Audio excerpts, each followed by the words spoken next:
All right, so we ended up with a relatively brief discussion about synchronization, mutual exclusion region kind of synchronization. I want to pick it up and add a lot more details. Now, in general, this is what I wanted to keep in mind. We are discussing some of the algorithms proposed. Literally, there are hundreds of such, and well, not algorithms in this case, protocols, right? So what's the difference? Well, protocols are a prescribed way to react to various kind of messages, and the hope is you can guarantee something about what's happening in the system if everybody follows the protocol, okay? What I want you to pay attention to is not so much the details of the protocol, but why are you trying to do things in a certain way, and maybe how can you get a high-level idea, high-level intuition about what might work, and to make it tick, right? So making things tick is tricky, especially in a protocol. Not so much that you can write the protocol. You can write any protocol you want, okay? But the tricky part is how do you reason about how good the protocol is? I mean, this is actually a fundamental question that, to a large extent, is really not solved in distributed systems because it's very hard to nail down in a more theoretical way, right? Especially if failure it's involved. But I mean, in general, you would like protocols that you could prove or really, really convince yourself that they achieve whatever they are trying to achieve. And things get trickier and trickier the moment you allow various kind of nasty things to happen. For example, messages being lost is one of the most devastating things that can happen to any protocol. And it's relatively hard to compensate for. This is why most algorithms rely on, okay, build some kind of a reliable message protocol underneath, and on top of the reliable message protocol, let's run all these protocols. Of course, there are attempts that are trying to build on top of unreliable message delivery, and the hope is they can actually save more in terms of message exchanges or other kinds of effort than an algorithm that will have a canned solution for the reliable messaging, right? Remember, TCP, in fact, has a reliable messaging, right? And not only reliable, but in order with respect to true size. Okay, so let's go through more of these algorithms and very briefly revisit the ones we've seen and see about how things are actually happening.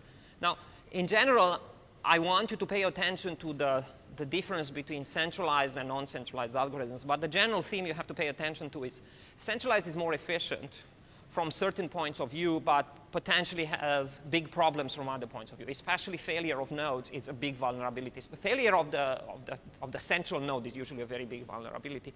Sometimes those centralized algorithms might have a very large lag overall if the strangulation point is actually the coordinator in the middle. Okay. Some of the distributed algorithms might not even solve that in the first place and solve only certain aspects, for example, failure of the coordinator or temporary coordinator or whatever is happening in there. Okay. So usually, for all of these protocols, the authors, right, the designers of the protocol had a certain set of requirements in mind and try to design for those requirements. If you dissociate the protocol from the requirements, it's very hard to say what is it good for. Okay. Now, a big temptation you're going to have in the future is to design your own protocols. My strong suggestion is do a Google search to see if somebody took the trouble to design a very good solution for something like that, right? So for example, I was surprised myself, and this is actually maybe something we should discuss in a distributed system later. So I'm going to mention it, and then somebody remind me to discuss it later. This collaborative editing. So how many of you use, for example, Google Docs at the same time with 2 or 3 people editing the same document at the same time? Right? So how cool is that, right? So you type something, it shows up in the other. Okay, so so how would you implement something like that? Well, that's clearly distributed systems because by the way, each of the browsers runs its own session of JavaScript, and you need to communicate through some sort of communication, right? You need to communicate with who? The first big question. Are you talking directly to other JavaScript programs in other editors? Are you talking to some kind of a centralized place? Well, you could talk, in fact, right? Are you talking to a centralized place? But even if you talk to a server, right? So let's assume it's a completely centralized algorithm. You still have big headaches on your head, right? So it turns out that at least I was mildly interested in this, and I said, hey, this sounds cute. Let's see what libraries are out there, and so on. Well, it turns out that there is a lot of method to the madness because there is a paper in 1989 that essentially fully formalizes the problem and comes up with a very strong formalism that says if you do operations in a certain order and you propagate them in a certain way, you have consistency across all the editors. That means that eventually all of them see the same state of the editor. So it's the same idea of consistency that we see in distributed systems, right? So let's try to revisit this, because this is kind of a strange problem with respect to most of the problems in distributed systems, right? What you have, it's somehow a sequence of events, of editing events, and those events have to be applied in the same order in another place. Otherwise, you're not going to get the same document, right? And as it happens, it's extremely well studied versus, oh yeah, let's do something there, right? So taking the time to Google for it, it was definitely paying off. By the way, there is a very cool project coming out of Google about this, which they completely open source. It's called Google Wave. So if you ever need to do something like that, Google Wave is the answer, and it's now an Apache incubator project. Okay. All right. Google Wave is cheating in a certain way, and when we talk about this later, somebody please try to remember, try to mention Google Wave and cheating, and I'll try to remember what I mean by that. They are basically enforcing another constraint that's not necessary in the theory that makes the problem easier. It's about confirming something faster than otherwise you would need to. Okay, so that's definitely a cute algorithm, but it's a little bit more sophisticated than the ones we talk about now. But in flavor, we're talking about the same kind of thing, right? You're trying to get the number of things done, and you want to make sure, in this case, is the simplest scenario, that everybody stays away while you access a certain resource, okay? And you do that for some sort of a communication protocol. Now, the simplest one, we saw this last time, is the centralized one, in which essentially you need a resource, you ask the coordinator for the resource, the coordinator either grants the OK or puts you in a queue and allows you to go only when the resource is released by somebody else. So you need very few messages in terms of message exchange, and very few message types, right? So the message types are request resource, OK if you get it, and return resource, and that's it. Of course, the coordinator is critical, right? It's critical from 2 points of view. One of them, failure. The coordinator goes, the whole show stops. The other one is coordinator could easily be the bottleneck, like in your first project, right? If the amount of work that needs to be done once you acquire the resource is very, very little, the coordinator could be a big, big, big problem. But that's a problem in potentially all the protocols, and we have to think about that, right? So this is something neglected by distributed systems people. How much work do you do once you acquire the resource, right? And I don't quite understand why, because it's actually critical for performance. So when you get the resource, you're better off doing a lot more work, okay? Which essentially, so maybe I should talk about these kind of things a little bit later. A particular strategy could be try to do a lot of work to set up what would you do with the resource before you get it, and once you get it, to cram in a lot of stuff. As fast as possible, but a lot more than you otherwise will.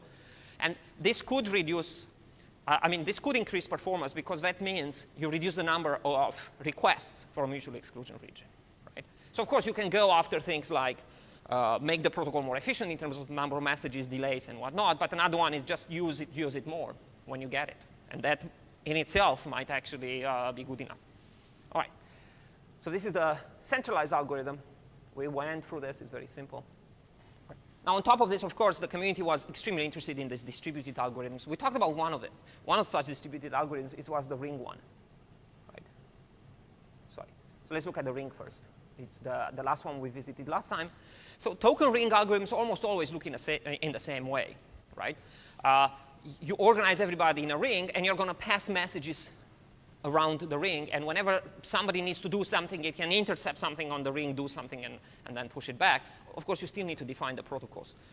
Now, these kind of rings are very dangerous, because if anything gets disconnected, the token gets lost. And then you have to somehow, it's not enough to just say, I start the ring, but you have to detect when the ring might be broken and to repair the ring. So it's not so hard to define the protocol when the ring is intact, but it might be very tricky to do repairs. Right?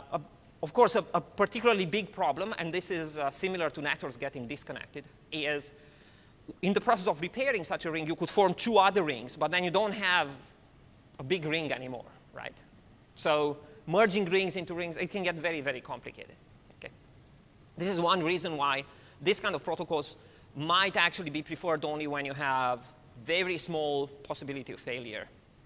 Right. Right, so the communication is always only with the neighbors. And the specific protocol we talked about last time was something like this, right? you have a special message that's called a token. And the token will go around if anybody wants to use exclusively the entire communication channel. So that's the kind of resource you're talking. If you have multiple resources, you can have multiple tokens if you want. Then it simply doesn't retransmit the token. It grabs the token, does whatever it needs to do, and then sends it only when it's done. So you're allowed to have exclusive access to the resource only if you capture the token, do your stuff, and put the token back. Okay?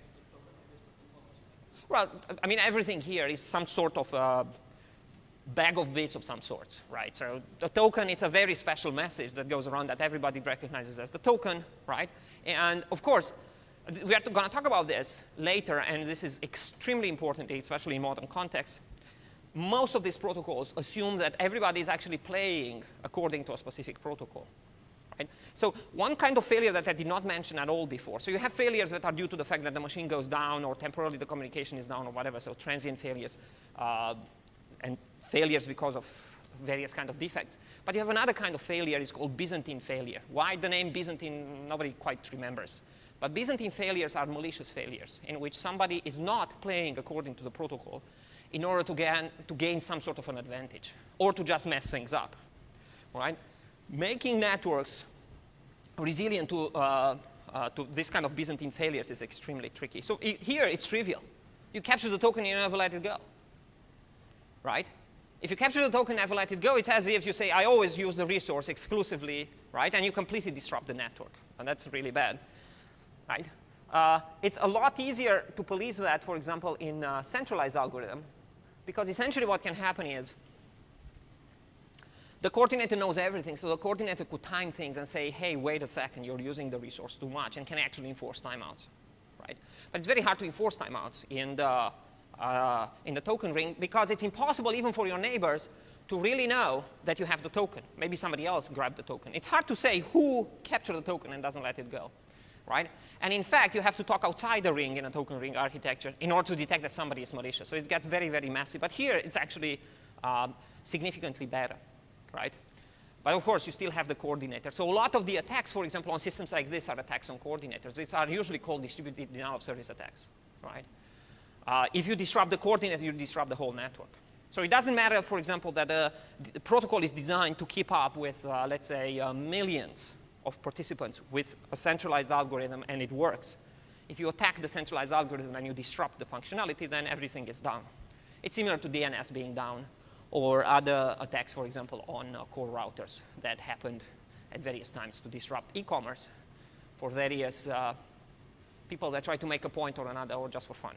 Okay. So these things are very problematic. We are going to come back to them later. For now, we assume a much milder model. We assume for now, we assume we might have some failures, and we have to consider failures. But for the most part, we are not having Byzantine failures. And also, for the most part, message transmission is reliable, right? So we don't assume that messages could just get lost. Now, messages being reliable, it's reasonable, especially in tight-knit networks, wired networks. But it's highly unreasonable, for example, when you talk about wireless. Okay, for various reasons, things can actually get lost, corrupted. It's without acknowledgments, and this is one way to get things done, right? We are going to come back to this later, even that's not good enough. Without some sort of acknowledgments, it's hard to say if the message made it through or didn't make it through. All right. So let's look now at an actual distributed algorithm, which I kind of skipped over last time because I jumped directly to the token ring. And the names are sometimes funny, right? So, and I don't want to kind of ride on slight differences between the names because it's literally dependent on which paper you read and which textbook you read and so on, right? So, for example, in the textbook, they have a decentralized algorithm and a distributed algorithm. Well, you see, arguably all of them are distributed one or another, so what's the difference, decentralized and distributed, right? But I'm going to describe what they are. So the distributed first, okay? So let's see a little bit. So the idea, usually, this is something to keep in mind for the rest of the class. In a distributed algorithm, you have much more symmetric roles that everybody plays, right? So instead of having a central node, some sort of super nodes. You might still elect some sort of super nodes, or might still have nodes that are more capable than others, but you don't usually have one that's better than everybody else, right? So a little bit of asymmetry, you might be able to to accommodate it within a distributed system's usually complete symmetry, right? So these kind of algorithms are based on the idea that somehow all the nodes have to agree who's supposed to actually get the resource, okay? Now, I mentioned before in class that one way to get things done in distributed systems, and especially a lot of the distributed algorithms rely on some sort of clock, right? So, for example, if you do have a clock, then basically you can do what the centralized algorithm was doing with that FIFO queue. But instead of processing waiting, you basically just keep track of who asked about the resource in what order. And if you have a reliable timestamp, it doesn't matter quite how you get it. If you have a reliable timestamp, and somehow you can spread the information of who has what timestamp, then everybody can agree that the oldest processor should actually get the resource. But in order to talk about oldest, you must impose a total ordering on things. Whether motivated by causality or not motivated by causality, that's a different story, right? But you must agree on some sort of total ordering, right? So this kind of algorithm that I'm about to describe, in fact, relies on some form of totally ordered multicast, right? So you remember, when we talked about multicast, it's not only important to send a message to everybody, but you have to consider multiple such messages that are sent, and in what order such messages are delivered to various sites, right? So then we have at least 3 gradations that I'm going to remind you. One of them is I don't care, so it doesn't matter in which order you produce a multicast, in which case each multicast can run independently of itself and is not going to interfere with itself. Usually that's not good enough for anything, okay, because it creates many problems. And easily you can see inversions. So multicast starts at 2 ends of the network. You're going to see messages in the middle happening right, this guy sees this message first, this guy this message first. Guys in the middle might or might not see them in a particular order, okay? And things can get inverted really badly. Then the next gradation is, I mean, the complete desirable thing, but it's a little bit more expensive to get, or a lot more expensive to get. It's a total ordering, which means absolutely all the participants agree on a complete order in which messages should be delivered, okay? And something in the middle is causal ordering, in which you use some sort of causality detecting algorithm, and then you only guarantee that messages that could cause other messages are delivered in the causality order at every site, but not necessarily fully ordered overall, okay? Of course, the tricky part there is who caused what, right? You can always be safe and assume that any message to a site that is basically fired up after another message got received actually has a causal relationship with the message that got received. It's not clear that that's true, but at least that's the safe assumption to make, okay? So then, in this context, a distributed algorithm, it's in fact an algorithm in which you're trying to get some sort of multicast going around.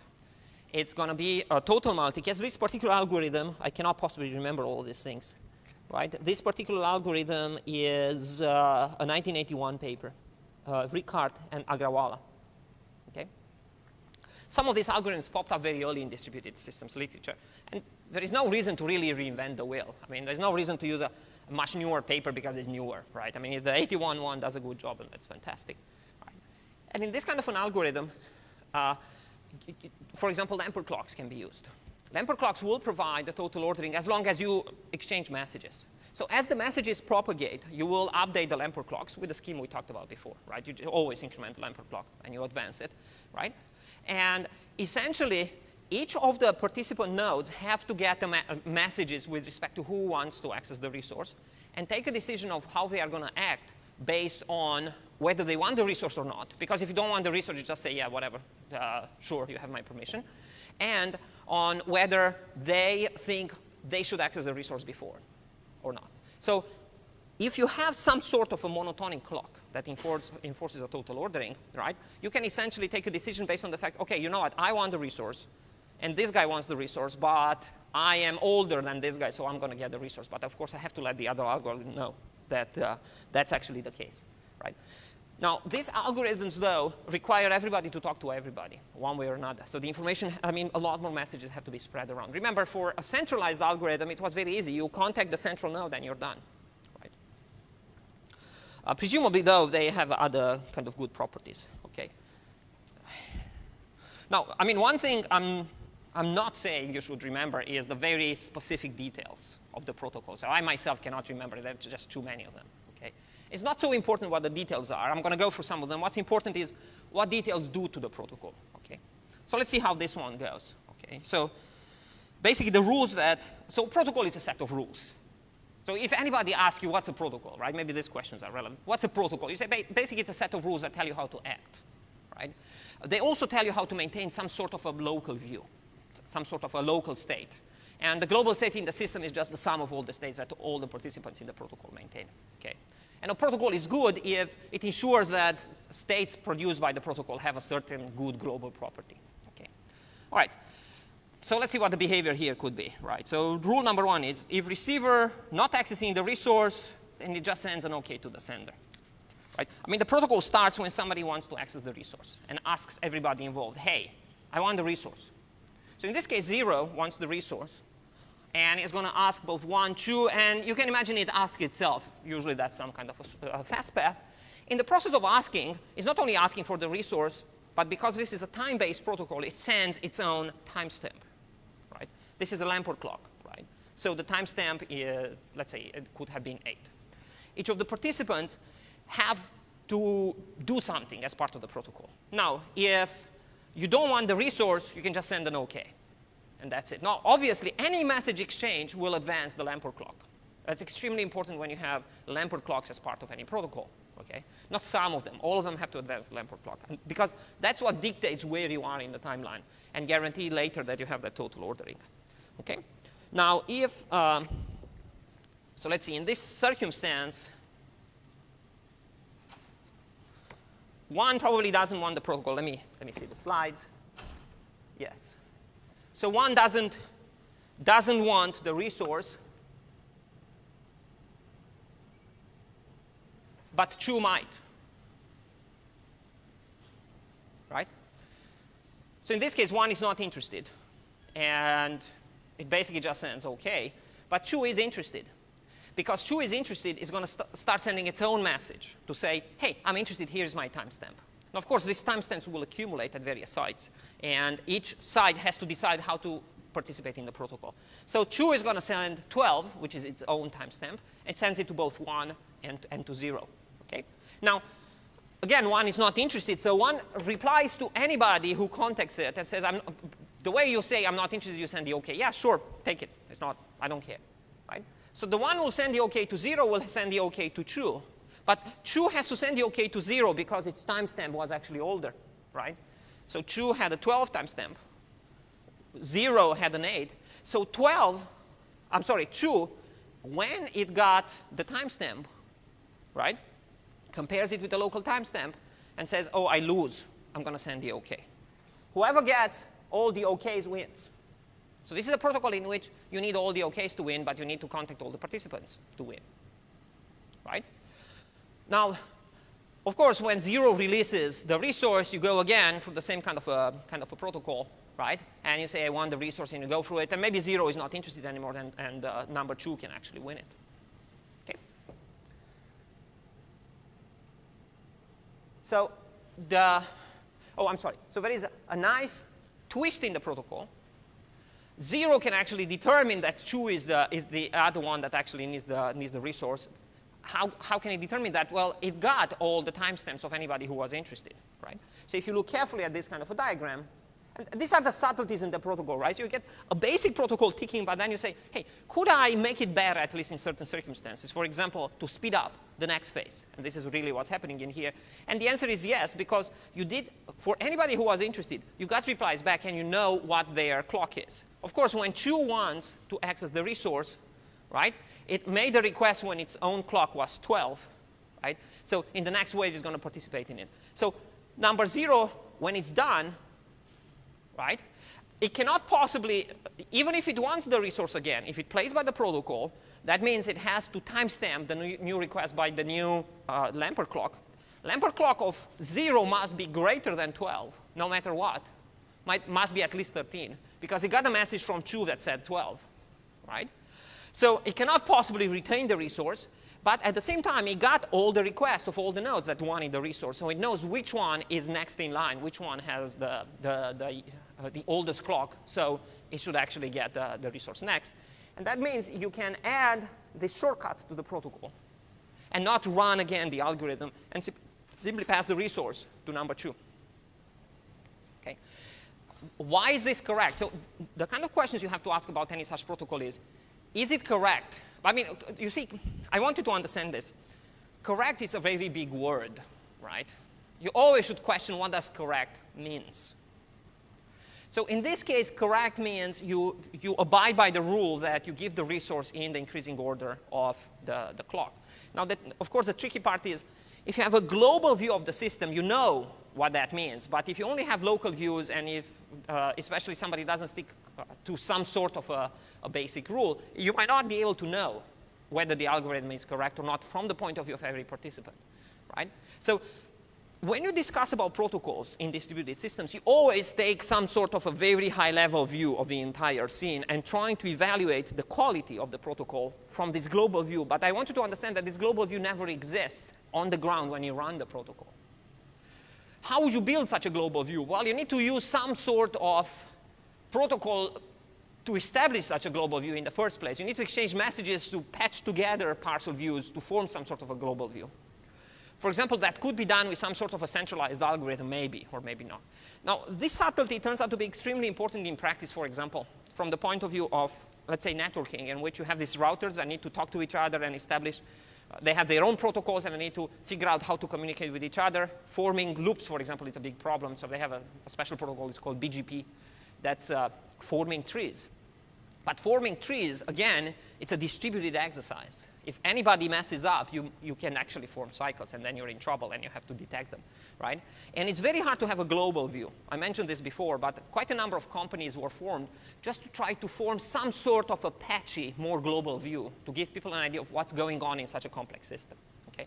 So the goal of these protocols, but this is kind of a laboratory exercise, is to try to analyze the protocol itself through some sort of reasoning to say, oh yeah, it doesn't quite matter how things go, you're still going to have a certain behavior, but you do that by looking at the high level, which is not possible in practice. Okay. So this is why you might actually need proofs, but it's tricky usually to prove that the protocols never run in trouble. Okay. I'm going to come back to some of these issues later. Not to mention that these guys tend to be very sloppy when it comes to proofs. They don't really have extremely formal proofs. I'm not particularly happy with papers in distributed systems, right? Let me mention something that I think it's going to be interesting, especially in the context of the next project, right? You tackle the new project, the peer-to-peer network, right? In the context of peer-to-peer networks, they managed to do quite a lot of proofs about what happens if the network is static. But nobody seems to have any theoretical result about what happens when the network is dynamic, namely when nodes join and leave and join and leave and join and leave. And usually dynamic behavior is extremely hard to capture theoretically. Some sort of static behavior, if you basically say, the situation is good now, no matter which step we do next, if we stay within these boundaries, it's going to be good, and okay, you can kind of prove something, right? So in distributed hash table systems, right, you can prove good properties, but only if things don't change too fast. It's kind of something called a quasi-stable system. And by the way, this is not uncommon.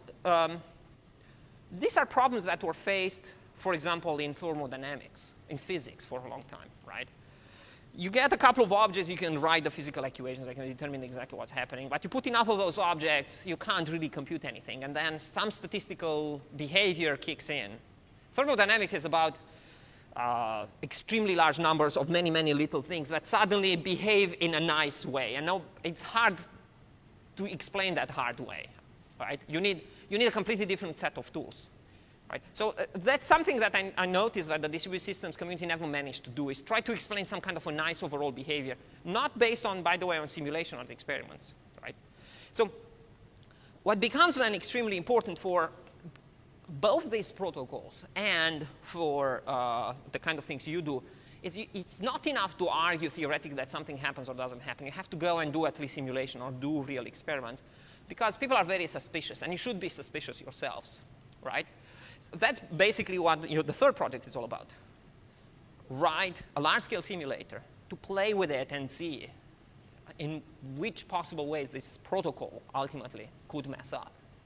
Right? And the protocol you have to implement is much more sophisticated in the end, right? Because it's much, much more complex dense than just something like this. Okay. Right? And usually that's the standard in distributed systems, not only to reason about why this might be correct, has or doesn't have starvation or some other good or bad properties, but hey, go and simulate it at least on a large scale and tell me what's going on. Okay? So this is one such algorithm. Anything that has a totally ordered multicast could work here. You don't have to use Lampert clocks, right? As long as you can establish who came before. In particular, if you just have extremely accurate synchronized clocks, that's much better. Right? Then no need for Lampert clocks. Okay? Now, I also want you to understand something about synchronized clocks. Okay? Clock synchronization is a hard problem, but only if you push it in a certain way. Right? So for example, imagine that I need to run such a protocol. So I launched a particular example. And these are subtleties that are not usually discussed. Right? So things become hard only if you get close to pushing the limit in a certain sense. So let's go back, for example, to the friends that example I had last time. Friends that have to use a single car, and let's say they take the car for a full day. And let's say it literally takes them about 2 minutes to call everybody or send some text messages or whatever to determine who needs the car, right? Now, if they have their clock synchronized within 1 second, because they cannot type fast enough to get below the second thing, right? Then the synchronization problem that's supposed to be hard goes away completely. So really, the clock synchronization is hard only if you need to synchronize, if you need a higher precision in the clock than the time it takes to do a certain number of, let's say, message exchanges that will allow you to establish who's first and who's not first, right? So in the situation with the friends and the car, having clock synchronized by 1 second, which is relatively easy to get. I mean, you simply go, a method that works is you go on a website and you say, show me the current time. And that will get you at least within a couple of seconds, but almost always within 1 second. Right? The JavaScript program starts to get reasonably synchronized, even if it does some message exchanges. OK, everybody sets the clock that way. OK, done. I won. Okay? Things get tricky when the synchronization needed is more finer grained than message exchanges. Right?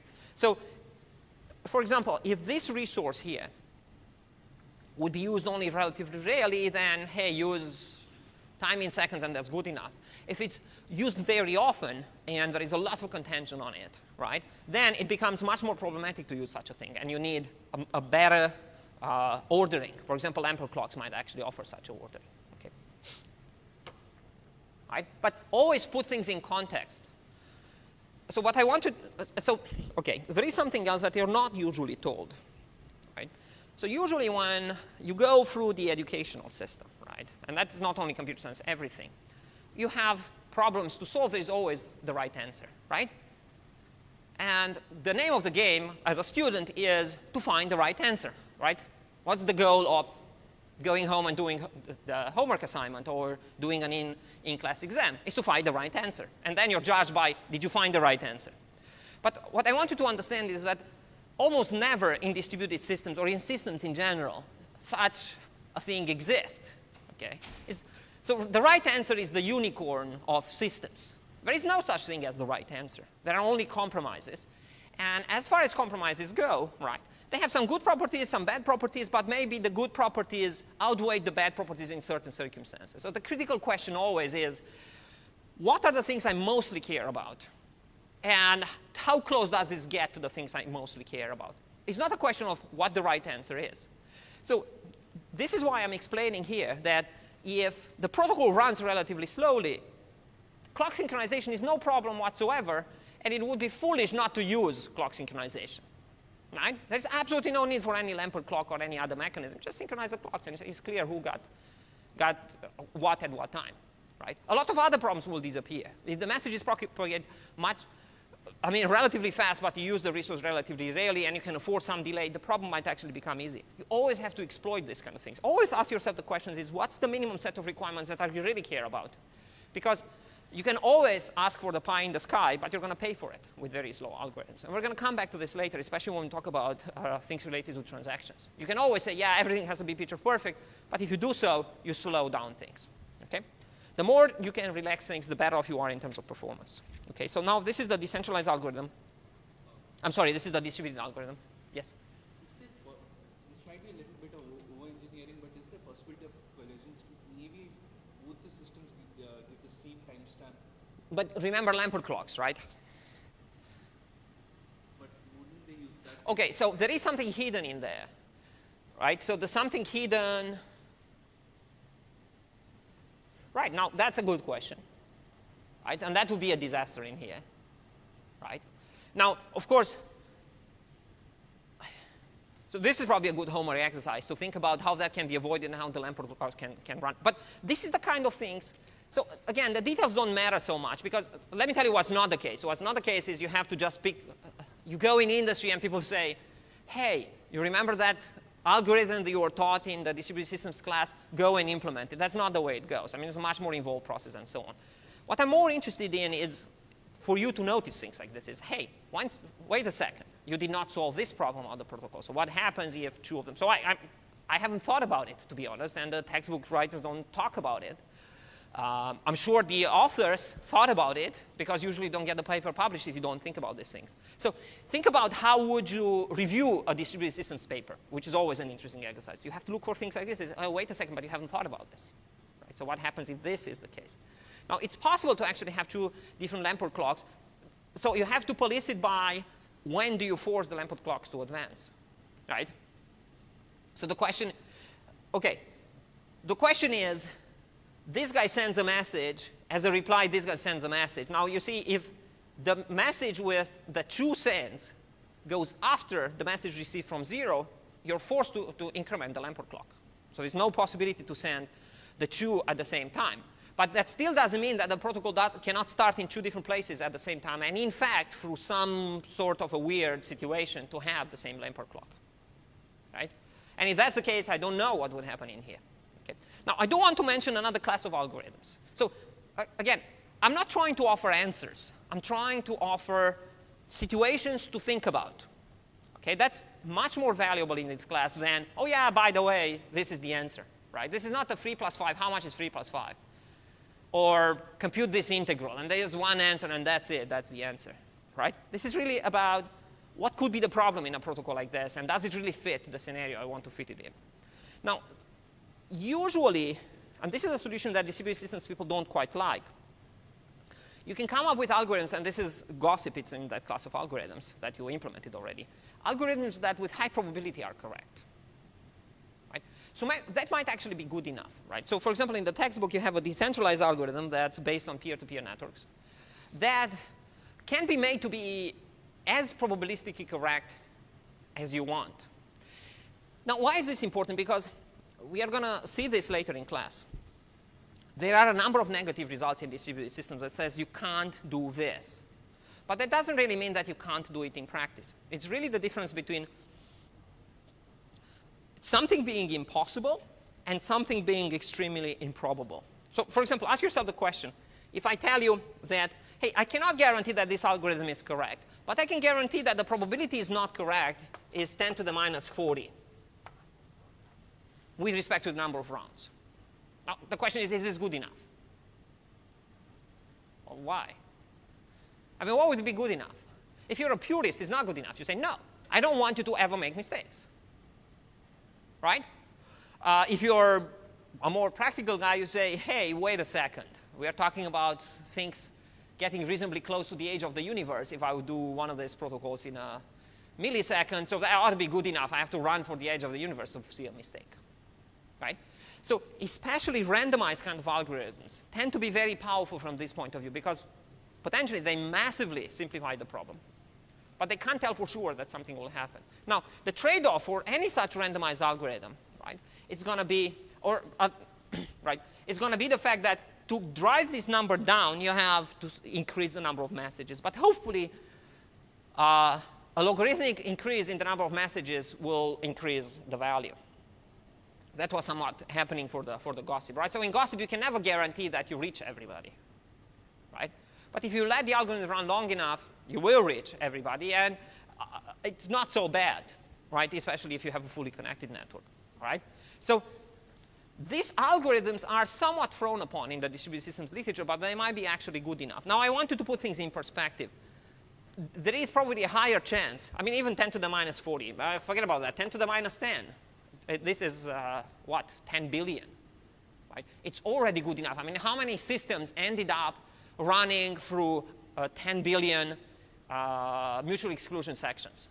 That's a lot, right? I mean, even if you're trying to do that on a single computer in which you're just trying to get access to a single resource, it's hard to do that. You've seen that in the first project in which everybody's trying to get to the coordinator, right? So you don't even have to get to this kind of a level and still be reasonably acceptable. In the same light, you might consider certain things to be reliable, even though in practice there is a chance they are not. For example, I mentioned the fact that the bit failure rate on modern wired networks is in the order of 10 to the minus 15, right? That essentially means what? 1 in a petabit is corrupted, whatever, right? So another class of algorithms is this kind of probabilistic algorithms, okay? So one of them, I do want to chat about it, is this so-called decentralized algorithm. Let me see if I have a slide about this. Probably not. Okay, but I do have a comparison. So I'm going to leave the comparison and describe the decentralized algorithm. So the decentralized algorithm basically looks like this. And we talked about such algorithms, right? For example, if you need permission, so I'm sorry, you have n participants, for example, that might want the resource. If you get permission of n over 2 plus 1 participants, you know for sure nobody else can get that many votes, and you can go on and use the resource. You don't have to wait until you get the OK from all of them. You could do something similar, for example, in a distributed hash table system, in which you have multiple replicas, multiple, if you want, coordinators that are involved in deciding whether you get a resource or you don't get a resource. You can still use this half voting law, for example. And as long as you get the votes of half of the coordinates, you can go ahead and actually use the resource. Okay? Now, what makes the algorithm a little bit probabilistic there, and you could run in trouble with, is you're going to do a little bit of a trade-off, right? So those coordinates don't talk to each other. They keep track of who asked for the resource in order to maintain some counters. But there is a danger that they will not reliably remember in what state they were if in the case of a crash. So crashes are very problematic, okay? Are very problematic if a very subtle timing gets involved, okay? This is a theme that I'm going to pick up later in the class. When it comes to any kind of centralized algorithm, that means you run a server-like service. A key question for the server is whether the server is stateless or stateful or somewhere in between. Stateless means it doesn't maintain any state. It just does something and then sends the answer back. And effectively, if it dies, you make it do the same thing again, and you might get whatever you were trying to do. If it's stateful, it has to accurately remember the state, and the state of the server is crucial for the health of the overall protocol. So then that becomes problematic because if the server goes down, it takes the state with it. So a key question there is some sort of persistency for the state. Now, persistency for the state could be anywhere from trivial to extremely hard to achieve. And it really depends on how fast you can push things in a persistent state. Okay? And I want you to understand that time is everything. Timing, how fast can you do things, right? So again, it depends on how fast the protocol runs. For example, if you run a protocol in which many millions of messages are involved, you're going to have a hard time pushing that to the disk, let's say, and pushing it fast enough in order to maintain this kind of persistency. And really, in the context of databases, you have much more accurate descriptions of this kind of activities. But if the processes don't come so fast and you have time to commit to make the writes to the disk, then that becomes a trivial problem, right? Because, you see, if one of this, either centralized node or one of the slightly decentralized algorithms with multiple such centralized nodes, right, manages to push to the disk the information that it gave somebody permission, even if it dies, it reads from the disk and says, hey, I already have permissions pending, so I can pick up the algorithm from when I left it. But if the protocol goes so fast that you cannot wait for the commit to the disk to go all the way through, or you cannot guarantee that such a write to the disk reliably happened, right, then you're in trouble. So this getting in trouble is relative to how fast particular activities go with respect to each other. So it's not always a problem. Now, obviously, in the distributed systems literature, they always want to push the protocol. You cannot sell a new protocol unless you convince people that there is a regime in which the old protocols will fail. So in almost an artificial way, you basically say, yeah, but what happens if you really, really are cornered in this way? Now, that's a legitimate concern, and you might be in that situation. But at the same time, you might not, in which case a much simpler solution, for example, just write on the disk, might actually work reliably, especially with the new disk, the SSD disks, right? So don't jump. So, OK, the lesson there, and I want you to remember this, is don't jump and start using a very sophisticated protocol before you really consider whether you need it or not, because sophisticated means slower one way or another. And to a large extent, this is the big problem that a lot of distributed databases have. They are so paranoid that they prefer to run slow, right? But super, super, super accurate rather than, OK, yeah, it works. Right? In the database class, I have some interesting examples of how you can get hundreds of times faster than the distributed databases by just not being as paranoid. And you can actually have strong guarantees about how well things go if you have guarantees about how fast certain events happen. Okay, but it's a very different approach. Okay? So in this particular algorithm, decentralized algorithm, right, the problem is you need to send OKs when you gave permission to somebody, and that's crucial to remember that you gave the OK, because if you don't get the resource back, then you can lose resources. But then the game you play is the following. So you assume a certain probability that each of these central nodes that guard the specific resource die. And the DHT can help with spread the load of who is one of these bosses, right, for various resources. So different resources have different centralized nodes, and that's kind of a great idea. And you can do some back-of-the-envelope computation, and you have it in the textbook, in which you can say, hey, assume that this is the rate at which the failures happen, and you lose the state, and this happens, and this happens. What's the probability that you're going to run in trouble with the algorithm? And this is where the 10 to the minus 40 comes to, right? So it's very hard in practice to say 10 to the minus 40 total failure rate in the system is not good enough for me. Right? Another thing to consider, which is a very practical consideration, but here it's assumed non-negotiable, is what's the penalty for two participants to use the resource at the same time? Right? Now, it's not obvious at all what that penalty should be. Right? For example, things might not be as bad in practice as you might think it is. So for example, an algorithm that could detect, so let's say if you use the resource at the same time, you fail in some way. But if you can detect that failure, and if the price of recovering from the failure is not too big, you might actually want to have probabilistic protocols that have much higher failure rates. Of course, what you want in return is much smaller number of messages exchanged, right? By just assuming, hey, it doesn't matter that it failed, right? So a classic example for this is, for example, Amazon. I mean, it's not particular about distributed systems what is happening with data, right? For example, Amazon, when you're trying to buy a product, right? You go, you see it on the website, and they even tell you only 8 left in stock or whatever. You say 8, hey, that's no problem, I just want 1, right? You say buy. Now, you might think that Amazon, the moment you say buy, really says, one of these 8 products belongs to this guy, right? Normally, you could do that with a distributed system and, in fact, run some sort of a transaction and say, it really belongs to you, especially because they charge my card, right? But it turns out that that's not what Amazon does. Why? Because it found the right trade-off. So think about what's the penalty if you let somebody buy something you don't have. Well, it depends. But Amazon figured out the penalty is not that big as long as you're nice to people. So what you might get in the case of Amazon is a nice email explaining, you see that item that we sold you? We don't actually have it. And we don't expect to have it for a while. So here's your money back, and maybe you throw in some sort of a coupon for $2 to buy something else, right, to make peace with those people, right? And as long as that's OK and that's not going to produce very disruptive behavior in the network, hey, that's the right decision. Why? Because suddenly you don't have to be paranoid about any distributed system. So for example, Amazon uses something called eventual consistency between multiple sites. And eventual consistency really means only at the level of 1 hour, multiple sites will have the same view. So consistency is one crucial aspect, right? For example, in this case, consistency means, does everybody know who has the resource right now, for example? They might not agree who has the resource, but that might not be a problem as long as the right guy has the resource and can use it, and the other guys know somebody else has the resource. It's a lot more difficult, of course, in the Amazon system.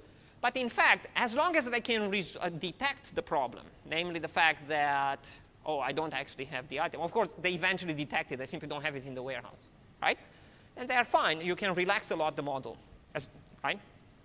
So I do want you to have in mind these kind of things, because such properties, if you don't have a large penalty for being wrong, could be exploited in a big way to get more efficient protocols, right? In fact, so let's even say that there is a penalty. That person goes and buys from somewhere else. That penalty might actually still be very favorable to Amazon because due to the fact that they're not trying to enforce consistency very fast, Amazon's system is much faster than other systems would normally be. That means a much better user experience for millions of users, which means a lot more people don't abandon the site and go buy from another site because Amazon is so snappy, even though every now and then it doesn't have the item, right? So when you draw the line, you might realize that you make a lot more money by being snappy and being sometimes wrong than never being wrong, right? But this is, in fact, a very subtle, high-level decision that had to be taken high up inside Amazon, right? And I mean, to some extent, you can credit Jeff Bezos with this kind of things, because most people will go in paranoid mode and say, no, we cannot not have the item if we promise the customer that we have the item, right? As opposed to, nah, I can read humans. They won't mind if you are nice to them, as long as we are snappy. By the way, there are many studies that say if you don't load the page below 300 milliseconds, people abandon the website. So to Amazon, it's much more important to do things in a snappy way below 300 milliseconds rather than not fail every now and then. Okay? So just keep this in mind. Everything has to be taken with a grain of salt, and you pay for everything, right? So the more of these fancy properties you put on top, things like total multicast and totally auto multicast and so on, the harder it gets. And we can look at this picture to get some idea of what goes on, right? So what matters is things like messages per entry-exit in the so full cycle for the mutual exclusion region, and the delay, right? Now, delays are tricky to measure, but what you could think about is that messages move continuously, and you make everything a multiple of the message transmission time. That's at least some reasonable measure. Obviously, that could be very wrong if you don't have to communicate so much, right? Or could be very accurate if all you do is communicate. And these are kind of sets of problems. So for centralized, we have very, very few messages, just 3 messages. Remember, I want the resource. OK, you get the resource. Give the resource back. The delay before entry number of messages is very low, just 2 messages. If the resource, this assumes that the resource is not used, obviously. Right? If the resource is used, you have to wait until the resource gets released plus these messages. And the problems are, in this case, coordinator crash. If you guard that coordinator and you make it not crash, or you invest into something else called, for example, some sort of redundant coordinator, which we're going to talk about later, hot spares and whatnot, then this might not be a bad solution, so don't dismiss it off the bat. Decentralized algorithm, right? The total number of messages is going to be 3mk. What's k? Well, I think m is the total number of nodes that act as coordinators for the resource. And, well, k, I don't remember who k is. Distributed. Remember, you have to talk to everybody and exchange 2 messages in order to determine what goes. You either get OKs or you give them the OK later. So you just withhold OKs in the distributed system. But the delay could actually be very large as well, 2n-1. So this one is the one that has the strongest guarantees in terms of how it ticks. But look at the number of messages. It's enormous. Remember, m here is much smaller. It's simply just the number of replicas you have for that resource. How many of the the central-like nodes need to give their permission to go on with the resource, right? And the token ring, this has kind of a nice number, 1 to infinity and 0 to n-1, right?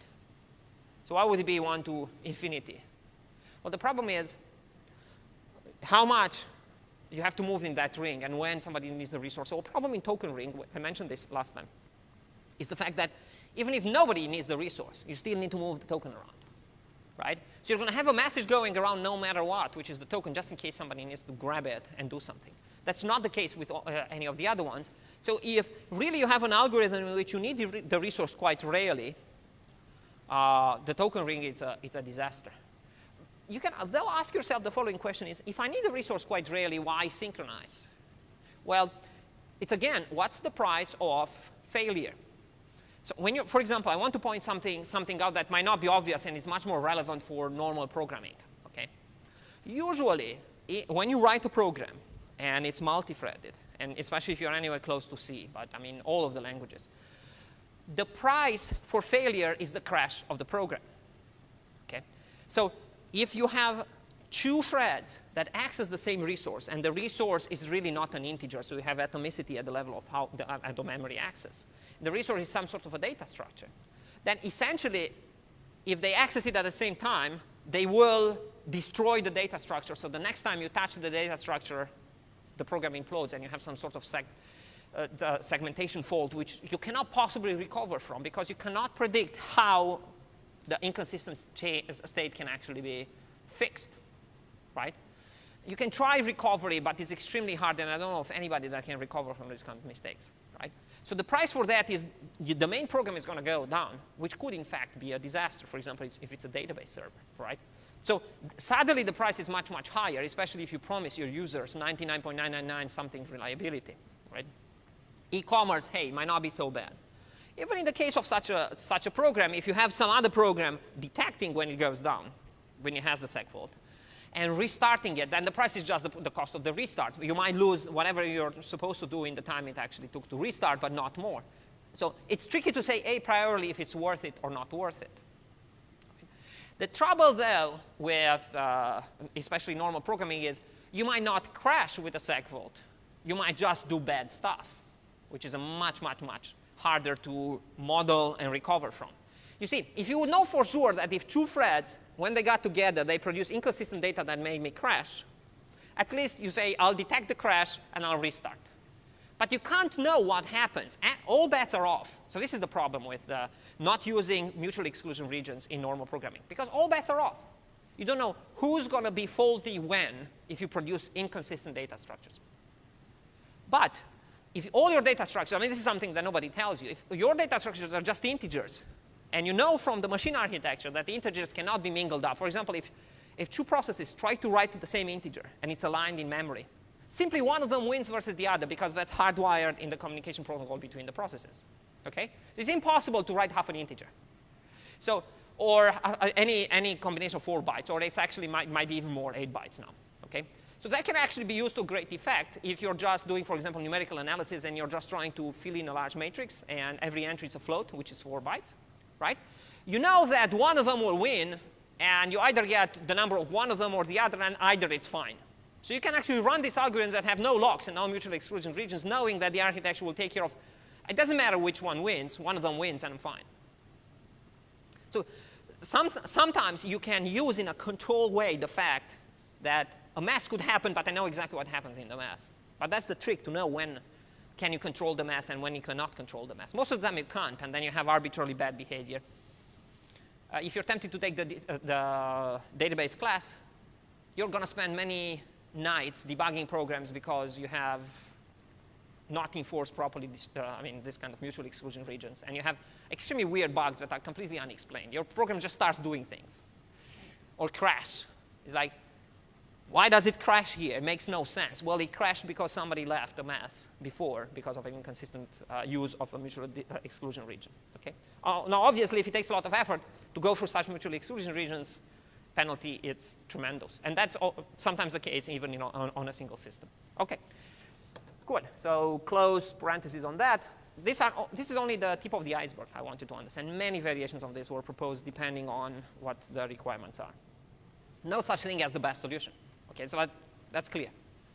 So if I ask you in a quiz, what's the best algorithm to do something, and one of the options is none of the above, that's the correct answer, okay? All right. It takes a lot of guts to say sometimes there is no good solution. I don't think you are ever told in any class that, hey, sometimes there is no perfect solution. Okay, now when it comes to, in general, communication, synchronization, things of this sort, you can try to take advantage of all kinds of other things. And let's look at this table a little bit. Except the centralized algorithm, but this one will be overwhelmed if too many participants are trying to pound on the same resource. All the other ones use so many messages that you cannot imagine how would you run the algorithm beyond a couple of hundreds of nodes. So a key question becomes, hey, if I really want to play this game, but with tens of thousands, hundreds of thousands, millions, hundreds of millions, billions of participants, how would I do it? Now, of course, the question is, why would you synchronize a billion guys? Well, that's a legitimate question, I guess, right?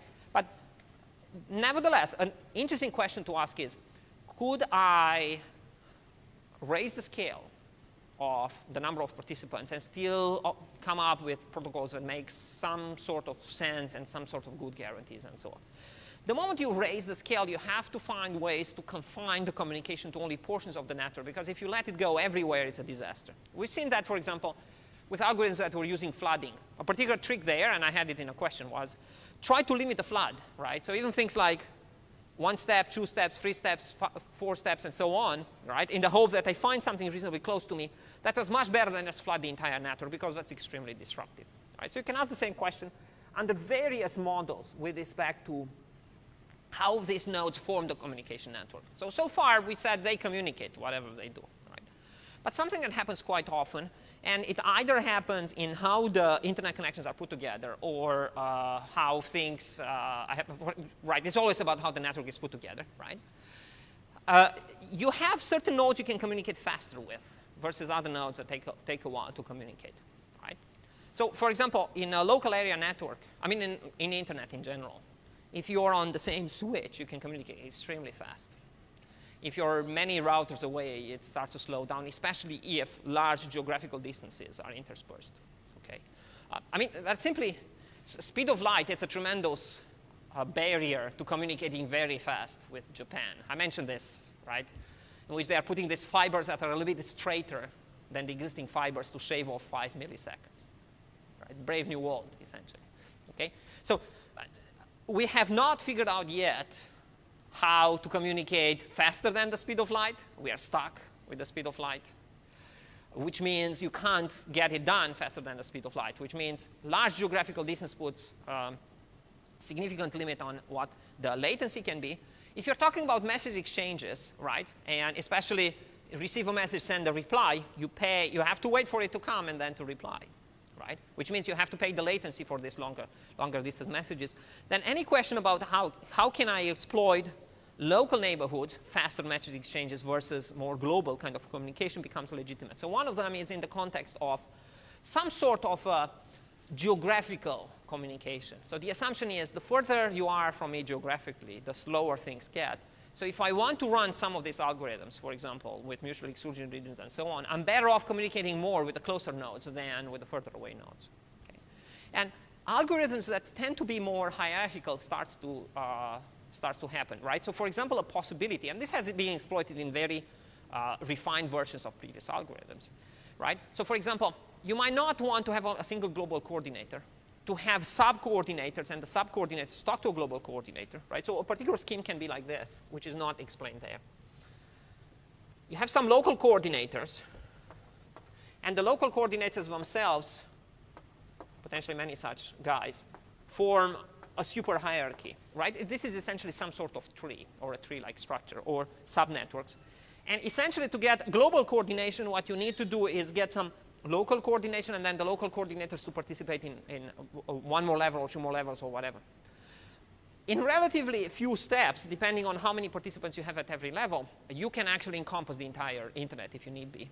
But this kind of a hierarchical scheme might actually be much, much better. And of course, at some point, somebody decides who wins, and then the right subsections are informed who wins, and the message propagates. Right? So these are so-called hierarchical schemes. Of course, they still suffer for some of the problems of the centralized algorithm because they still have a central node that could die. But there is something interesting going on in here, right? There is a trade-off. Number of messages increases, right? But the load on any node decreases. And the latency decreases, which is even more important, right? The overall latency, right? So these kind of hierarchical structures can be mapped in a very natural way on fast local connections. So you could use some sort of a protocol locally. We're going to see this when we do leader election. Okay? Some sort of a protocol locally that uses a lot more message exchanges because you know it's fast, it's within a very tight network. And then a different protocol to communicate higher up in the hierarchy. So this is definitely a possibility. And usually this is refers to local communication and global communication. For global communication, you switch to a very different thing that's good for large latency.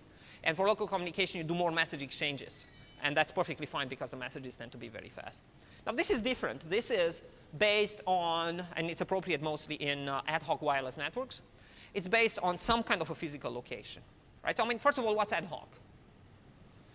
So let's dig a little bit deeper into what the wireless communication is all about, right? So in terms of wireless communication, you can, and they nicely build this into the protocol, right? You can work in multiple modes. One of them is the one you're used to, in which you have this wireless access points that are really, if you want, local, central decision maker. And when your phone wants to do Wi-Fi, it basically sends a special broadcast message, and the wireless access point replies and says, hey, I'm the boss of this region. You talk to me if you want to get stuff done. And then essentially, any communication of any sort happens only between your phone and the wireless access point. You never talk to another phone directly. Okay? Essentially, sending any message, opening any connection, TCP/IP connection with another phone, essentially consists in go to the wireless access point, which realizes it's local and goes back to the other phone. You never talk directly. Well, when they designed the Wi-Fi protocol, they said, hey, it would be fun not only to have this mode, and there are multiple such modes, by the way, enterprise, non-enterprise, how those guys organize themselves. I mean, it's a whole set of complexities there. Is let's have something called an ad hoc mode. In an ad hoc mode, what you can do is send broadcasts and discover what other phones are around you and talk directly with another phone, right? There is really no reason not to do so, and it's nice that they included it in the protocol. So an interesting question is, suppose you have geographically distributed such devices that have this Wi-Fi capabilities, and the assumption is basically your Wi-Fi signal goes only over a certain radius, for example, this one or this one or this one, right? In terms of who you can communicate with, but it's completely ad hoc. You can discover your neighbors, and you can talk to the neighbors because you discover them, and you run some kind of a local protocol. Then things that before were completely taken for granted because they were just placed on top of existing technology now become much harder. So one of them is, how can you talk to a very distant neighbor you don't have a direct communication with through this wireless protocol, just because your transmitter and receiver is not powerful enough? That's not a problem for the wireless access points. Why? Because even though they are wireless access points, they have a wire coming out of them, which gives them a direct connection to the internet, which is a wired connection, and they can directly go on all the wired technology. So it's wireless only from the wireless access point. So then really you have a leg wireless and everything else wired, right? That's a known thing. We know how to do wired networks. But for this wireless, suddenly it becomes very important to come up with protocols that propagate such signals so that you can hand them over until they get on the other side to somebody you want to communicate with. But when you're saying, I want to send a message to somebody else, it becomes very tricky because it's very different in these ad hoc networks than the wired networks. You have to find ways to go towards destination, for example. And ideas for these kind of scenarios that have been basically launched are this kind of geographical routing. And you can then run this kind of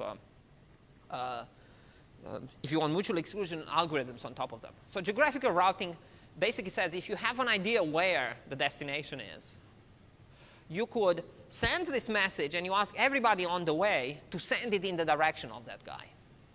Of course, you assume that everybody is aware of their own position, which is not a problem right now because of the GPS, right? All the phones essentially have GPS. Well, cameras have GPS. I'm planning to buy a camera that has GPS, which is great because I don't have to remember where I took the picture, right?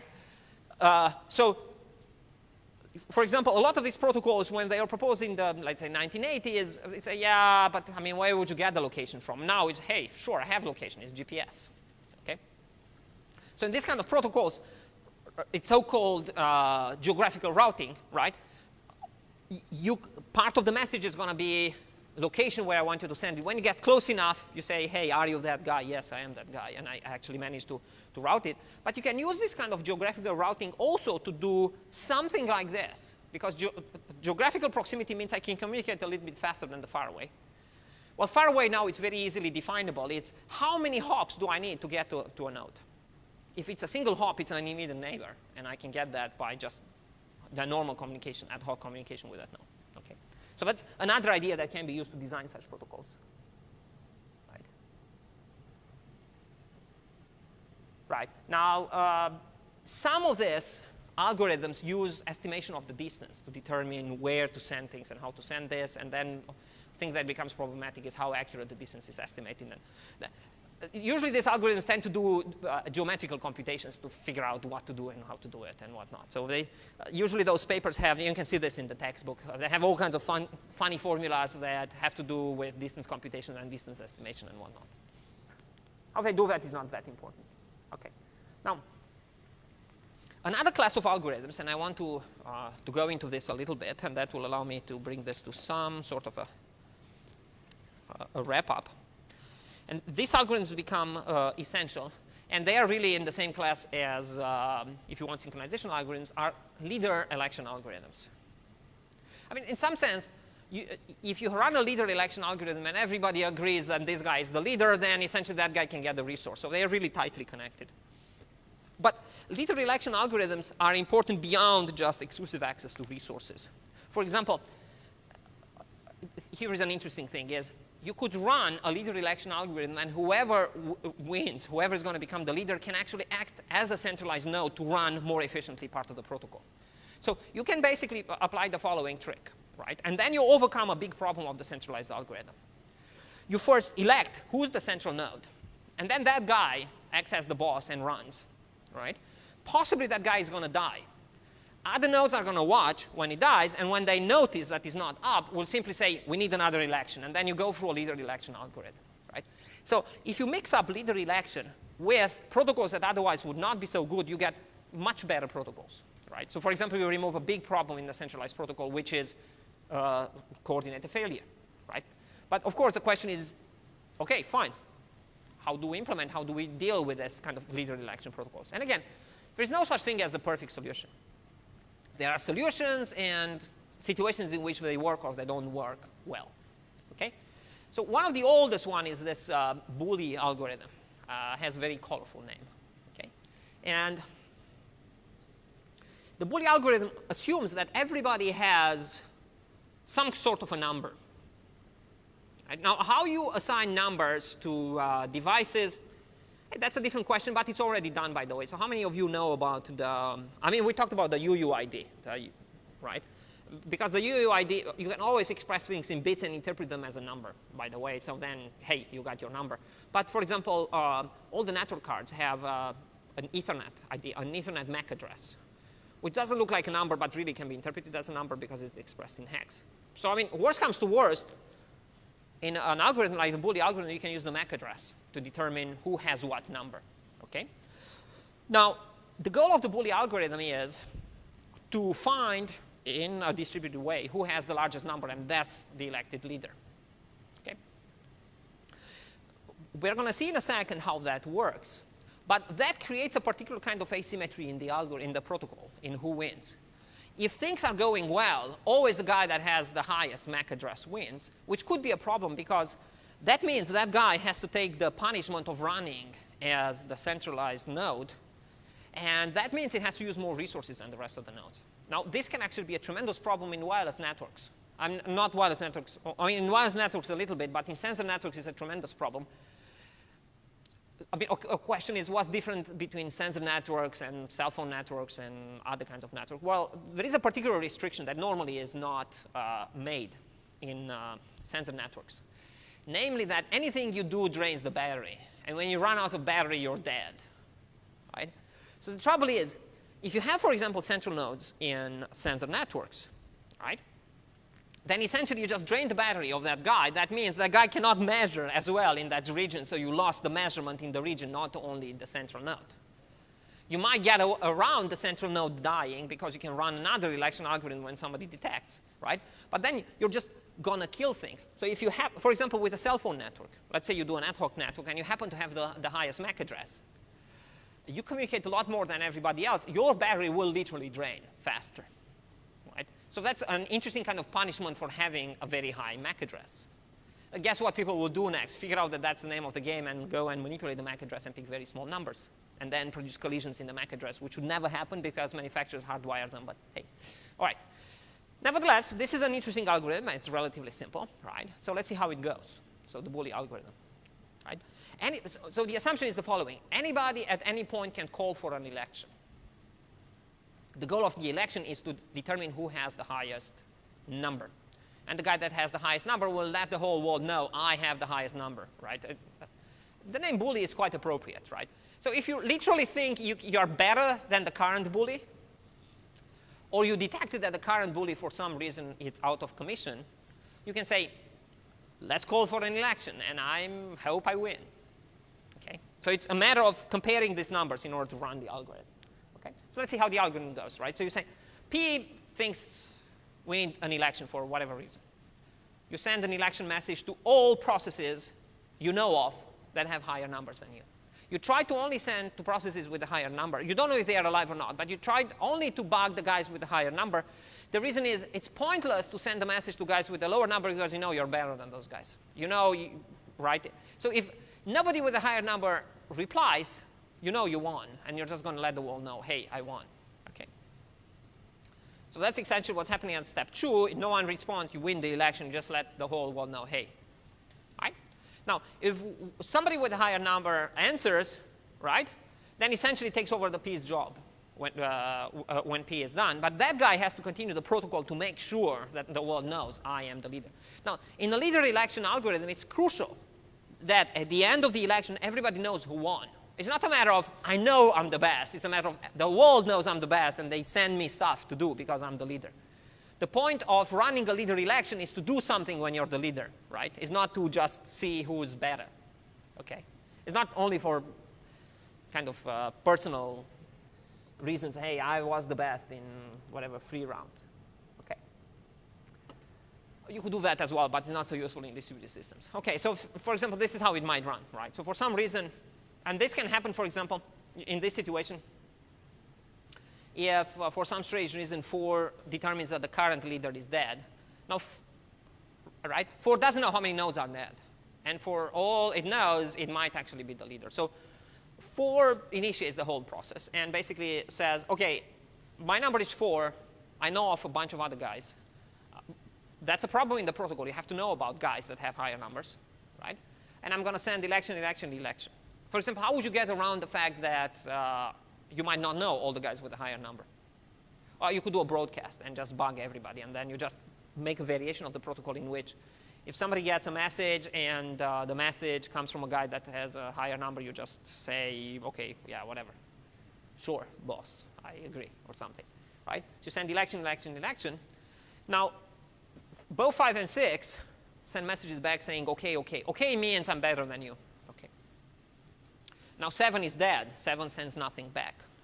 Now these guys not only send the OK, say, hey, there's an election going on, I might win. So they start sending their own election message. So 5 sends the election to both 6 and 7. It doesn't know that 7 is dead. And 6 will send the election message only to 7. It doesn't bother to send it to 5 because it says, no matter what, I'm better than that guy. So I'm not going to bother with that part of the protocol. This is actually essentially if you can carry it through because the number of messages gets reduced. So when you design such a protocol, one desirable property is to send as few messages as possible in the system. Okay? The assumption being total count for the messages is an important characteristic, which to a large extent it is. Okay? So we send election, election. 7 does not respond, but 6 now will respond to 5 and say, hey, get an OK from me because I'm better than you. Right? 6 does not get any further messages. It knows it's the boss. We just let the world know. Let me see if I have a slide about that. Yes, so the 6 sends the OK here, doesn't get any other further election, says, aha, I'm the coordinator, and informs everybody through a broadcast that I'm the coordinator. Yes? The previous one. How to determine that whether the node 7 is dead or just lost the OK message? OK.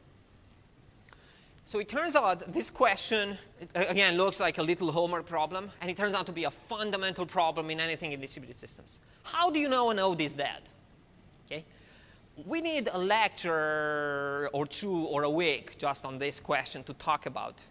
It's called failure detection. So how do you know the node is dead? It's very tricky. How do you know the message got lost? It's very tricky. Okay? So what I'm going to do is say, yes, very good question. Let's jump on it later. The assumption in the bully algorithm is you can reliably detect node failure. If you can't, you're in a really bad shape. Right? Now, there are various ways to detect the failure. And none of the failure detection algorithms are foolproof. Right? it's going to be very hard to tell the difference. I mean, this is the biggest problem. It's hard to tell the difference between a slow node and a dead node. Right? And you can have slow nodes for a million reasons. Right? For example, nodes might be very much alive, but they are disconnected from the network from whatever reasons. Or they might just be slow to answer. It depends on the speed at which the protocol happens. Right? So for some reason, the CPU utilization goes high on that machine because the user browses the web and uses a lot of JavaScript activities. Right? Suddenly, the network protocol cannot respond to the message because that's how the OS is put together. Oops. Right? So many things can actually happen. Right? The assumption in all of these protocols, and this is why I have to pay attention to this kind of details, is they assume a certain thing is simplified in a certain way. In this case, the failure detection. Right? They assume, so you see, the assumption is kind of devious here. If they know it's failed, why do they send it a message? What you can do, for example, a classic way to determine whether a node is failed or not is to have timeouts on how much time you allow them to, for the reply. So you can send them a message and start a timer, and if the answer doesn't come back in, say, 100 milliseconds, you say, you know what, it's dead. Again, this is problematic for many reasons, so you might want to say, you know what, I'm going to try 3 times and then declare it to be dead. None of them are foolproof. For all of them, there are scenarios in which you can still be OK, but it's not OK. Ultimately, you might not even care. What's the difference between a dead node or a slow node? And you could just declare a node to be dead, even though it's just slow, and go on with the protocol. For example, here, it's really not crucial that 7 is the coordinator or 6 is the coordinator. What's crucial is that there is one coordinator. So if 7, for some reason, is too slow to participate, right, you might essentially say it's, hey, for example, if 7 does get the overall broadcast message, you're still fine as long as 7 knows to back off. The trouble starts when 2 guys think they are the leader. Okay? For example, 7 could have been in kind of a weird state. It still thinks it's the leader. 6 already broadcast the fact that it's the leader. And now you have 2 leaders going on. Now, 7 thinks he's the leader, and it's not going to be a big problem for everybody else to participate in the protocol because they got a message, let's say, from 6, and they know 6 is the leader. But 7 itself is not going to participate in the overall protocol because it says, well, I'm the leader. I'm supposed to do this. Right? So problems like this can actually be created, and they become very problematic. Right? And what you usually do is you take a protocol and add extra features to the protocol in the hope that you can detect this kind of situations. But that makes the protocol even heavier. Now, a particular danger when you make a protocol heavier, I want you to be aware of this, is the heavier the protocol, the higher the chance that more failures are going to happen.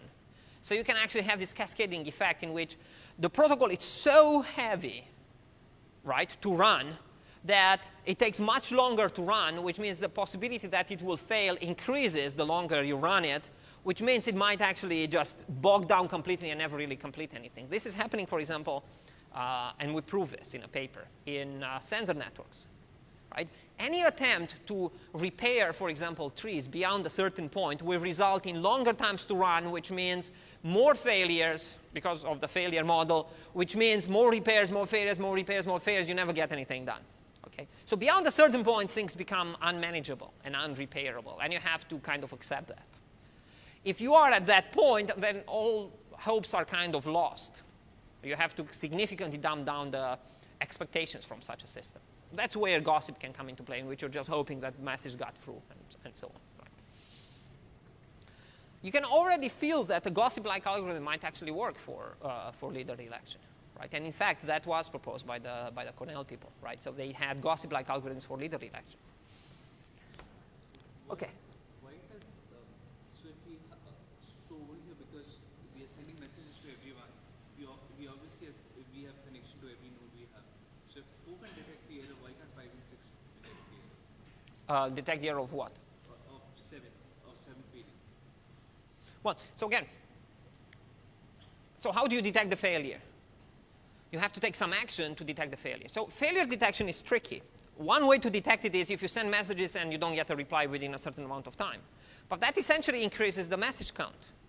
So you see where the problem is? So you could be more aware of who's failed and who's not failed if you do message exchanges, but if you do message exchanges, you bog down the network with messages, right? So all of this has to be specified in the protocol. And in here, we don't really specify how such a failure is detected. If you detect the failure simply by a timeout here, then only the guy that tried to communicate might detect the failure. So indeed, 4 should be able to detect that 7 is failed, because it sent it a message and never got a reply. Well, but that assumes that it should get a reply in the first place. But this protocol, for example, specifies that you get a reply only from the guys that are better than you. So in this circumstance, it's very hard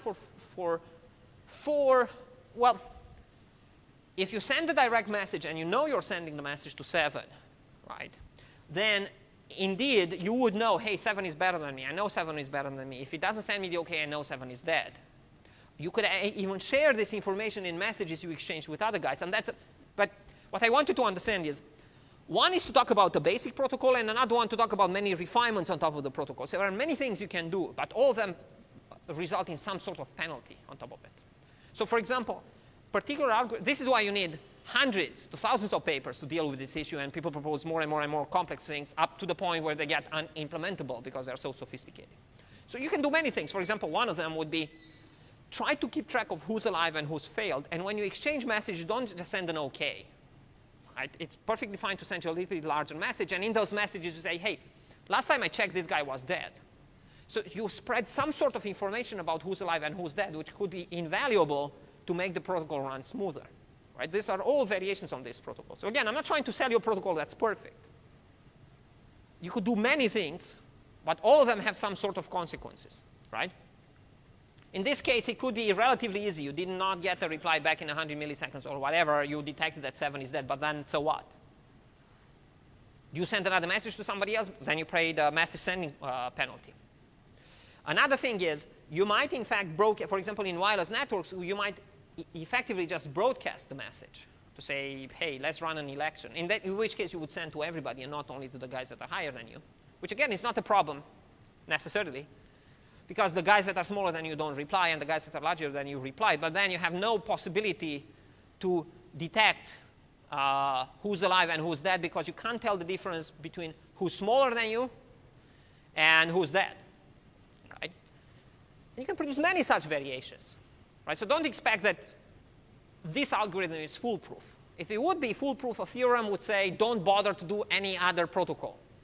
And we would have these big results like in calculus, right, in which you say, this is for sure the best way to do this. End of story, no more discussion. It's only a matter of assign homework assignments to see if people remember which is the best way. But that's not true with anything in distributed systems, really. Okay? So they all have problems. So an interesting question is, what kind of problems do you have on this protocol? Okay. Now, this is a ring algorithm, ring kind of leader election protocol, but there is no token in this one. Again, you can do anything you want with such a protocol, as long as you prove something interesting about it and you convince people it's useful in certain circumstances. By the way, most of these algorithms never see the light of day in terms of a practical implementation. They're mostly research curiosities published in papers and then completely forgotten. It's just too many of them.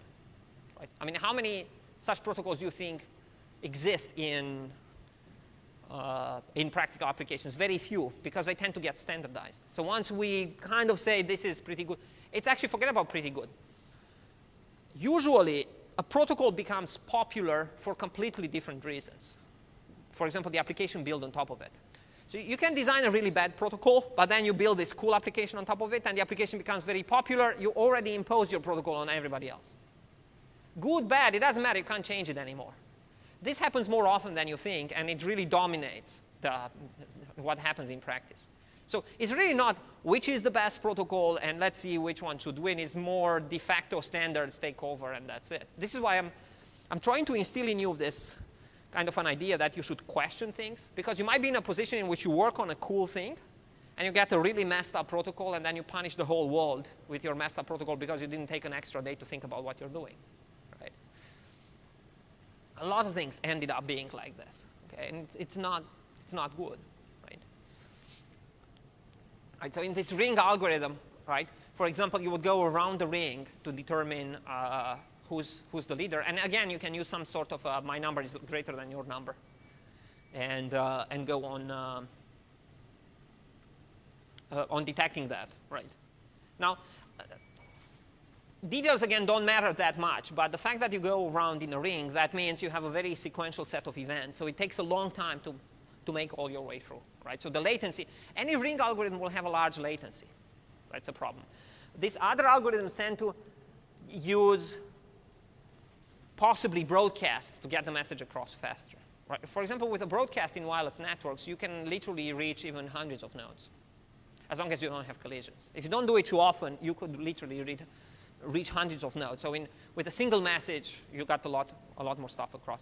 Now, usually acknowledgements are much more punishing. So sending a message back saying, OK, those are individual messages, but these kind of things can be broadcast. So an interesting question to ask all the time is, can I use a broadcast message for parts of the algorithm, because they are much cheaper in terms of how much you get done with the broadcast than the rest of them. But they are much more disruptive as well. OK, so ring algorithm. This is an even more sophisticated sort of election in wireless environments, right, in which you can reach only a certain set of nodes, and you're trying to propagate some sort of message with respect to the leader election, right? So the information is going to spread, and then somehow you determine by some criterion who should be the leader and come back. Now, again, you have, I mean, if you think about this, these are all very nice little puzzles, right? You say, hey, today I'm going to consider yet another situation. OK, so let's make a list of requirements of what's good and what's bad about this. Let's try to cook up some protocols, and let's figure out what they do. You first write some simulation, maybe some proofs later, and so on. And this is why so many groups, so many research groups publish so many such protocols, right? I mean, to a large extent, picking a good protocol, it's a nightmare, because there are so many of them proposed, and it's relatively hard to go through all the details to determine whether they really hold water or not. This is why designing a fast kind of simulator, I mean, simulating something very fast, coding it very fast might be crucial not to make very, very big mistakes, right? OK, so, right. Now, you could walk through such protocols if you so desire, right? They have some rules how the message actually propagates, and who's supposed to win, depending on various numbers. I think in this circumstance, actually, the 6 is probably going to win. You could even try to address the fact that if everything is based on your numbers, a certain set of nodes will tend to win, which means they have to do more work. So if you want a more even distribution of who's supposed to be the boss, so you have some sort of a rotation, right? Then a number of possibilities exist. I mean, one of them is to have some sort of rounds and to declare, OK, when we do a next election, we put all the numbers in a ring. And we simply start with the beginning of the ring further and further apart, and at some point we make the full circle, right? So you simply declare the first number to be another number, not the first one. And in that way, you could get some sort of a rotation. So that would be itself an interesting idea. So this is really not a token ring algorithm. You're just declaring, for example, what you can say is, let's take the ID of the last leader. And everybody knows who the last leader was. Why? Because they'd been told, hey, I won the election, so I'm the central node. When you run another algorithm, you can say, OK, we change now who's the best, who could possibly be the best. And the lowest number is now the last largest number. So we make that guy the first guy in the ring. So if you organize the numbers in a ring, which you can always do, you wrap them around, for example, MAC addresses or whatnot. If this guy was the highest number, you simply declare the 0 to be just after it. So this now becomes the smallest number, right? And then if you run the protocol and you keep on changing where the 0 is, for example, that will allow you to have kind of an interesting way to switch who's the coordinator, not to, for example, drain the battery of in a non-uniform way, for example, of all the participants. So that's crucial, for example, in sensor networks, to have a uniform battery drainage across the system, so they kind of roughly die at the same time. Right? They eventually will all die, right? But if critical nodes die, the network might actually be out of commission way before you actually drain the batteries in most of them. Okay? This way, you could avoid this problem. This is not so bad to implement, because they need to know anyway who was the winner in the previous rounds to participate in the protocol. Okay. Another algorithm, and this is always a choice, is to make some sort of random choices. For example, when a new election algorithm happens, everybody picks again a random number, and they decide that that's their ID. Right? Now, you can't dismiss this kind of random algorithms because they tend to be very powerful, and they tend to produce very nice uniformity in general. So if everybody picks another random number from a large space, possibility of collision is remote. Right? It's easy to enforce that that's the case. 128-bit, for example, will make sure that virtually you never get a collision. Right? And in those circumstances, you would also, without this kind of a thing, get a more uniform spread of who's in fact the coordinator. Again, that might or might not matter because you might in fact prefer particular nodes to be coordinators. They have a lot more resources, or they have other special things going on for them. Right? Usually, when you're talking about large-scale systems, as I mentioned before with the hierarchy, it's better to think in terms of some kind of a local coordinators and global coordinators, and the coordinators are some sort of super nodes. Right? That's true also for leader election algorithms. So you can have some sort of a large-scale global leader election algorithm in which you do local elections, and then the nodes participate in the more global elections. It's exactly like the issues for the mutual exclusion region. And those actually tend to work quite well for very large networks. Okay? And then any of the other gizmos that we mentioned can actually be used in combination with that to make sure that there is some sort of rotation between who's the leader, who's not the leader. Okay. Now, once you run such a leader election algorithm, you at least temporarily, and this is one of the big benefits, you at least temporarily can run some form of a centralized algorithm. For example, if you have local elections for the leaders, you already have a semi-centralized algorithm in which you're going to do something locally and maybe just tell the boss who's going to tell its boss who's going to tell its boss. This is very similar to how humans are organized, except that the elections go in slightly different ways. Right? So not only that you're going to get your final result, which is the overall leader, but you get partial leaders which could participate in any algorithm that in fact needs the leaders. So the goal of the protocol might be not only to find the global leader, but to find a hierarchy of leaders that can be used throughout the protocol to get the job done. Right? For example, it would be invaluable when you're, for example, dealing with multiple data centers that are connected together. So within a data center, you might have some sort of algorithm, and you decide that only this guy is going to communicate with the rest of them, and then you have very little communication between the data centers, only with, if you want, with few participants. Usually, these algorithms, the efficiency of the algorithms depends on how many participants you have in the system. So a hierarchical organization, in fact, gets some of the benefits of the small networks when you have much larger networks. Right? Locally, you have few guys that are fighting. Then you take a decision who's the local leader, and then few guys fighting at the next level, few guys. At any part of the protocol, you have less participants, which will cut down on the number of messages exchanged. Right? All right. Now, sometimes you don't need any kind of leader election. Humans or some algorithms are deciding of who's actually the leader at a certain moment of time. For example, this happens in DNS. Very complex negotiation to determine who's your boss and how things are going. But this idea of doing hierarchical organization is very powerful, and is used throughout distributed systems. Right? So it's one thing that we want to keep an eye on. Okay? All right. So let me not go. Again, details don't matter so much. Many such protocols with many such variations. All of them have good parts and not so good parts. The important thing is leader election is a crucial ingredient in more sophisticated algorithms. Right? And all of them involve trade-offs. And it's always about, okay, what's the chance of failure? What's the penalty of failure?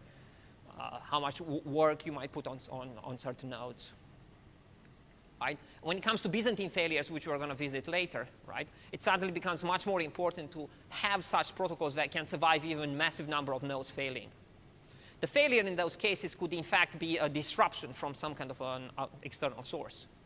Right? So, for example, think about that these algorithms will be used to do some kind of a secret communication. Right? For example, you can do leader election, and the leader determines what's the encryption key and then distributes the encryption key, and then everybody has the encryption key and does something. Right?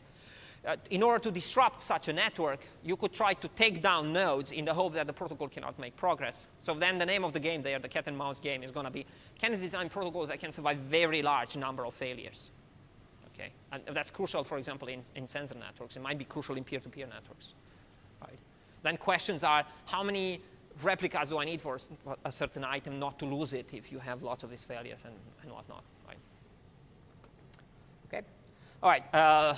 Next time, I know we are kind of in between, but I need to move at a certain pace. I'm going to start talking about consistency and replication. So I'll still have some questions about this in the quiz, and then consistency and replication. Now, as we make our way through the rest of the class, we are going to see more and more sophisticated issues that now use algorithms that or protocols that we talked before. So we are going to use things like leader election in more sophisticated issues, for example, related to consistency and replication. You say, oh, if we have leader election, then you can do this, and let's get some sort of a leader election, and that's a separate problem, and we deal with it in a different way. Okay? The ultimate goal is to have these very, very sturdy, high-level facilities to provide to the user. Right? The user doesn't care about leader election. The user cares about, is my service up, or am I getting my job done, or can I get my music, or whatever. Okay? All right, see you Thursday.